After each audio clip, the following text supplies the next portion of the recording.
En tant que co-rapporteur, je tiens à rappeler que le rôle de la Commission européenne devrait, sur ce sujet, se limiter à publier des lignes directrices s'appuyant sur les meilleures pratiques au sein de l'Union européenne quant à la formation des médecins généralistes. Le but étant bien sûr de faciliter le bon diagnostic et ainsi le dépistage de la maladie de Lyme.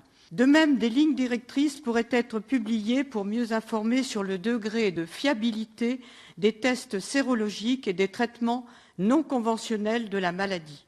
Des pistes d'amélioration sont possibles du point de vue de l'évaluation de l'ampleur du phénomène de l'errance médicale dans laquelle se retrouvent certains patients et notamment les mouvements transfrontières des patients cherchant à se faire soigner de la maladie de Lyme. Le rôle de la Commission peut consister à recueillir le plus grand nombre d'informations sur les méthodes de dépistage ou sur les traitements administrés dans les États membres. Sans empiéter sur le rôle des États, la Commission pourrait par exemple encourager des campagnes de sensibilisation des citoyens aux risques afférents à la maladie de Lyme à la suite de morsures de tiques et notamment au fait que l'infection se manifeste avec un décalage dans le temps et des symptômes très variés.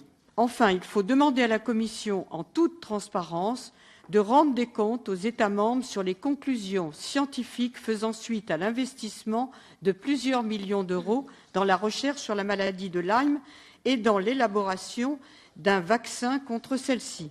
Nous avons quand même le droit de savoir si cet argent a été utilisé à bon escient. Voilà autant de pistes que j'inclurai dans mes amendements. Je vous remercie.